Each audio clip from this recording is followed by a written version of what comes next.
मैंने वैसे पेट्रियन पे अनाउंस कर दिया था कि मैं इस पे वीडियो बनाने नहीं वाला था, बट ये टॉपिक इतना ज्यादा ओवर हाइप्ड है ना, मतलब मुझे थोड़ी सी शर्म भी आती है रिस्पॉन्सिबल जर्नलिज्म पे।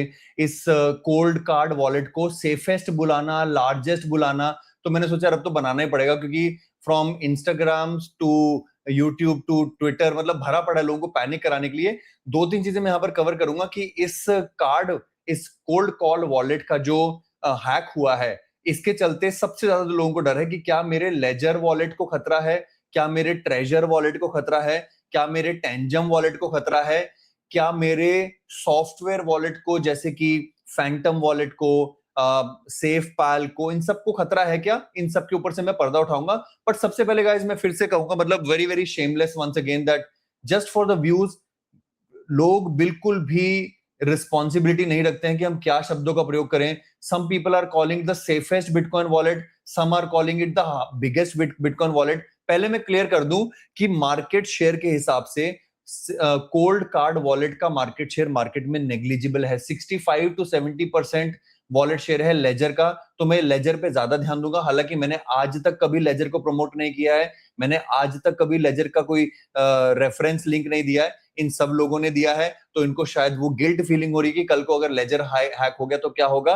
दूसरा, ट्रेजर वॉलेट जिसका मार्केट शेयर मेरे ख्याल से 12% के करीब है और टेंजम का थर्ड लार्जेस्ट है। और कोल्ड कार्ड के जहां तक मैंने पढ़े थे, देवर ओनली 50,000 यूजर्स। तो पहली बात तो ये हटा देते हैं पीछे से कि this is not the biggest and this was not even the safest one. वो भी मैं प्रूव करूंगा, क्योंकि उसके लिए मेरे पास डेटा है कि ये वॉलेट जो है वो कैसी सिक्योरिटी फॉलो करते हैं। इसके ऊपर मैं आपको थोड़ा सा बताऊंगा कि कोल्ड कार्ड में क्या खामियां थी जिसके कारण से ये हैक हुआ ऑब्वियसली, और वो खामियां कैसे बाकी हार्डवेयर वॉलेट्स में नहीं है, और क्यों आपको पैनिक नहीं करना है इसके बारे में।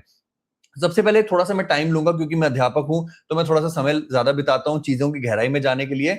और इससे पहले आपको थोड़ा सा गुरु दक्षिणा तो देनी पड़ेगी, आपको वीडियो को लाइक करना पड़ेगा, इसलिए मैं कैमरा ऑन कर देता हूं। आपको पहले वीडियो को लाइक करना पड़ेगा और उसके बाद वीडियो में कमेंट में नीचे लिखना पड़ेगा कि आप दुनिया के किस कोने से देख रहे हैं, क्योंकि आज मेरा जन्मदिन है।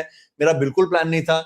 मैं कल रात को सोने से पहले पेट्रियन पर गया और मैंने लोगों को बताई एक चीज जो मैं आपको यहां पर बताना चाहूंगा कि जस्ट बिकॉज अहमदाबाद में अनफॉर्चुनेट एयर इंडिया का प्लेन क्रैश हुआ लास्ट ईयर, सारी दुनिया इंक्लूडिंग मेरी मदर ने कहना शुरू कर दिया कि मैं एयर इंडिया से ट्रैवल नहीं करूंगी क्योंकि एयर इंडिया सेफ नहीं है।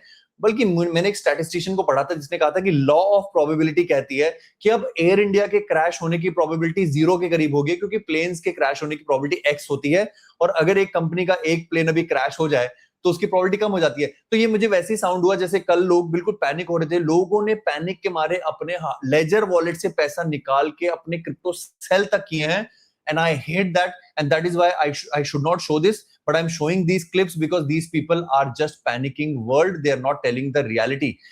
लेजर सबसे बड़ा वॉलेट है। पहले लेजर के बारे में बात करते हैं कि ये जो वॉलेट हैक हुआ है इसमें और लेजर में क्या फर्क है।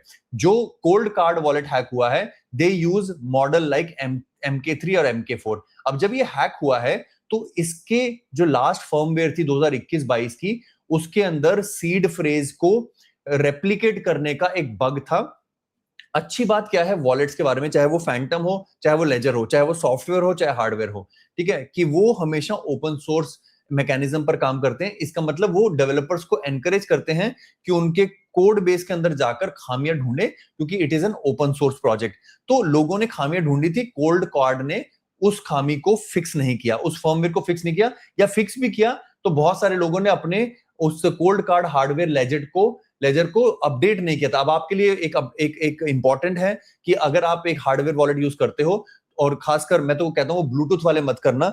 For example Ledger Nano X जो ब्लूटूथ से फोन से कनेक्ट हो जाता है, जितना ज्यादा वो डिवाइसेस से कनेक्ट होगा उतना वो हैक होने के चांसेस ज्यादा रहेंगे, local hack not the global hack. दूसरा, जब उसको आप वायर से कनेक्ट करते हो अपने लैपटॉप से, तो मेक श्योर कि अगर उसमें कोई फर्मवेयर अपडेट आई है तो उसको अपडेट करो, क्योंकि अगर कोई बग्स थे, अगर कोई सिक्योरिटी इशू थे हमारे फोन्स के अंदर, सैमसंग आईफोन के अंदर अक्सर आपने देखा होगा जो अपडेट्स आती हैं वो कहते हैं firmware update addressing security and malware vulnerabilities. अभी बात आपको किसी ने बताई नहीं, वो बस ये बोला कि अपने पैसे ट्रांसफर कर दो। ट्रांसफर करने के चक्कर में एक नॉन मेंबर ने आकर मुझे ये तक ईमेल लिखी कि रोहित भाई, ट्रांसफर करने के चक्कर में, हड़बड़ी के चक्कर में मैंने BSC वॉलेट यूज करके TRX वॉलेट एड्रेस पर अपने ट्रांसफर कर दिया, और वो ब्लैक होल में चले जाते हैं। इसीलिए मैं आपको कह रहा हूं कि पैनिक से हमेशा प्लेन क्रैश होता है, प्लेन क्रैश हो चुका है, अब पैनिक नहीं करना, अब शांति से सुनना है। तो कोल्ड कार्ड वॉलेट जो है वो MK3 और MK4 यूज करता था, और लेजर जो है, Ledger uses a different technology. पढ़ना जरूरी है।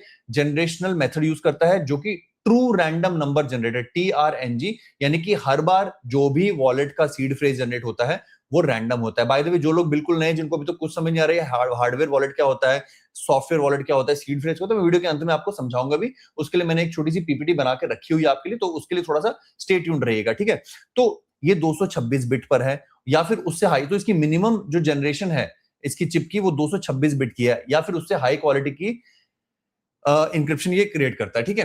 तो ये जो 24 वर्ड का न्यूमोनिक्स क्रिएट करता है, ये कोल्ड कार्ड के 12 वर्ड से कहीं ज्यादा था, ठीक है। स्टोरेज भी इसकी अच्छी है। ट्रेजर की बात करें, जिसका सेकंड हाईएस्ट मार्केट शेयर है, they use safe 3, safe 5 and safe 7, which is also 726 bit or more, 756 bit or more, which is also way higher than cold card. Cold card की वल्नरेबिलिटी मार्केट में known थी, उन्होंने उसको fix नहीं किया, कुछ लोगों ने फर्मवेयर अपडेट नहीं किया, इसलिए वो हार्ड हैक हुए हैं। I personally know a person in US, my friend are subscriber to our channel, जिन्होंने कहा है कि मेरे पास कोल्ड कार्ड वॉलेट था, मैं अपने बिटकॉइन विड्रॉ कर पाया, बल्कि मेरे पास कोई ऐसी थ्रेट नहीं आई है। तो ये भी एक बकवास है कि सब कोल्ड कार्ड वॉलेट हैक हो गए हैं। वो 50,000 लोगों के पास जिनके पास है, उनमें से यार 20 लोग हैक होंगे, 50 लोग हैक होंगे। Do not spread panic is what I am all saying. Tangem uses another technology, ठीक है। And similarly I have gone ahead and red कि फैंटम और मेटामास्क वगैरह अपनी अपनी नेटिव टेक्नोलॉजी यूज करते हैं। हैविंग सेड दैट, यहां पर सबसे बड़ा लेसन है, जो दो मैं लेसन आपको बताऊंगा, एक लेजर के बारे में बताऊंगा और एक लेजर के अलावा बताऊंगा। लेजर के अलावा वाले पहले बताया, तो लेजर तो बहुत सिंपल है। लेजर के अलावा सबसे बड़ा लेसन ये है कि अगर आपके पास $10,000 है, $20,000 है, $50,000 है, always diversify and keep your crypto assets in 3 or 5 different places. Number 1, अपने सारे एग्स एक बास्केट में मत रखो, क्योंकि आप सीड फ्रेज भूल भी सकते हो, आपके घर कभी IT रेड पड़ सकती है, तो हो सकता है आपका एक वॉलेट जब्त हो जाए। इसलिए बहुत ही नो ब्रेनर चीज है कि अपने क्रिप्टोस को अलग अलग वॉलेट्स में रखो, नंबर 1। नंबर 2, जिस भी हार्डवेयर वॉलेट से आप जिस डिवाइस को कनेक्ट करते हो, मान लो आप आईफोन को कनेक्ट करते हो या फिर एक मैकबुक को कनेक्ट करते हो, उस डिवाइस को हमेशा इंटरनेट से डिटैच रखो। ना रहेगा बांस, ना बजेगी बांसुरी।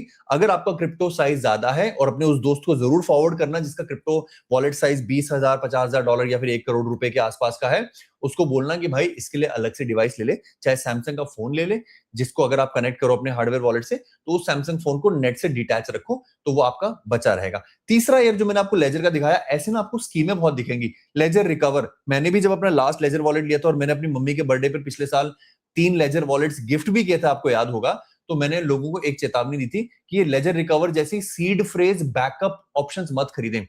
आपका जो सीड फ्रेज है वो सिर्फ आपके पास रहना चाहिए, उसका स्क्रीनशॉट भी नहीं लेना चाहिए, उसकी फोटो भी नहीं खींचनी चाहिए, उसको आपको पेपर पर लिखकर रखना चाहिए, और वो पेपर पापा को बोलना चाहिए कि बैंक के लॉकर में रख दो।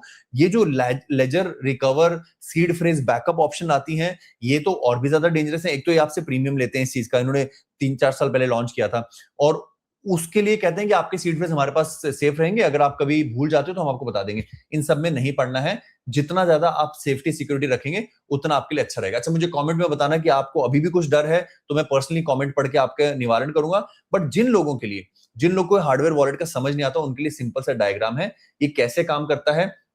आपके कंप्यूटर से जब आप एक वॉलेट, एक अमाउंट ट्रांसफर करने की कोशिश करते हो, तो वो एज अ ब्लॉक जाता है, एक ट्रांजैक्शन क्रिएट होती है, वो ब्लॉक जो है वो हर नेटवर्क के हर नोड को भेजा जाता है, जिससे एक ट्रांजैक्शन रिक्वेस्ट आती है, वो वैलिडेट आती है। वो वैलिडेट करने के लिए आपके पास आपके जो हार्डवेयर वॉलेट की जो की दर्ज करने के लिए आपको बोला जाता है, या फिर आपको ऑथेंटिकेट करने के लिए कहा जाता है। अगर आप ब्लूटूथ से कनेक्टेड लेजर वॉलेट यूज करते हो, तो वो कहता है कि भैया अब अपनी सीड फ्रेज आप एंटर करो, तभी आपकी ट्रांजैक्शन हम अप्रूव करेंगे। इसको साइनिंग द ट्रांजैक्शन कहते हैं। अब यहाँ पे ज्यादातर हैक होता है इस लेयर पर। इस लेयर पर जब नेटवर्क से चीजें वैलिडेट होने के लिए आपके पास आती हैं, और आपने ऐसा सीड फ्रेज डाला जो कि आपने या तो नेट पे कहीं डाल दिया है, फोटो खींच दी है, आपका फोन हैक हो गया है, या फिर वो नेटवर्क के लेवल पर, जैसे यहां पर कोल्ड वॉलेट के केस में हुआ कि जो आपका 12 या 24 डिजिट का जो सीड फ्रेज है, वो ऐसा था कि उनके प्रोग्राम के थ्रू ही गैस हो गया था। लेजर में, ट्रेजर में, टैंजम में फिलहाल ये ऑप्शन प्रॉब्लम नहीं है।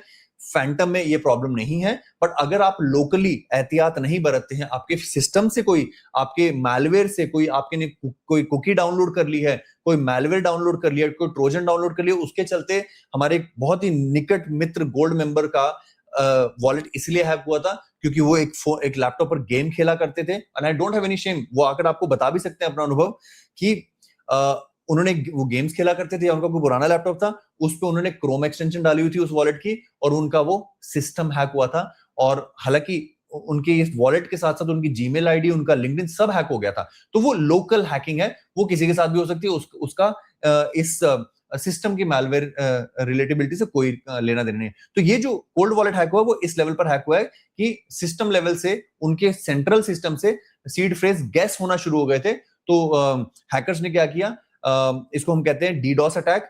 तो उन्होंने बहुत सारे मिलियंस ऑफ कॉम्बिनेशन इंजेक्ट करके कोशिश करी लोगों के सीड फ्रेज गैस करने की, और उनकी ट्रांजेक्शन को साइन कर लिया। इस तरह से उनके बिटकॉइन निकले हैं। बट फिर से कहूंगा, very shameful event once again for crypto industry कि इस वॉलेट को दुनिया का सबसे बड़ा वॉलेट बुलाना, इस वॉलेट को बताना कि ये सबसे सिक्योर था, I think this is wrong.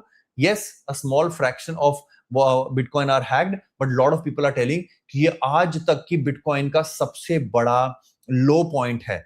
And I think, मुझे क्या लगता है, ये बहुत एक अच्छा साइन है कि जब जब कोई बड़ी एक्सचेंज हैक होती है, जैसे वजीर एक्स हैक हुई, पिछली बुल मार्केट का, बेयर मार्केट का बॉटम था, उसके पहले वो जापान की एक बड़ी एक्सचेंज हैक हुई थी, वो उस सीजन का बॉटम था। तो ये बड़ी अच्छी बात है कि, और या फिर पिछली बार जब हम टेरा लूना हैक हुआ, या फिर हैक हुआ, या उसकी जो भी बस्ट हुआ, वो मार्केट का लो था। तो मैंने कल अपने गोल्ड मेंबर्स के लिए एक कॉल रखी थी, जिसमें गोल्ड मेंबर्स को फिर मैंने रिकॉर्डिंग भी भेजी थी। आपके लिए वो रिकॉर्डिंग मुफ्त में अवेलेबल है। एक मात्र आपके लिए चांस है कि आप हमारे पेट्रियन पर जाकर हमारे गोल्ड मेंबर्स की जो वन ऑन वन कॉल है, या फिर जो कहेंगे कि जो उनकी जो हम उनको हैंड होल्ड करते हैं, वो कॉल मैंने कल यहाँ पर फ्री में चैट में डाल दी थी।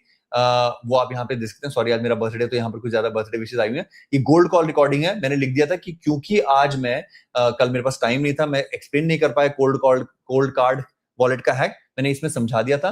तो यहाँ पर आप जाकर हमारी गोल्ड कॉल भी सुन सकते हो। उसमें आपको अंदाजा लग जाएगा कि कैसे हम अपने गोल्ड मेंबर्स का हाथ पकड़कर उनको सिखाते हैं।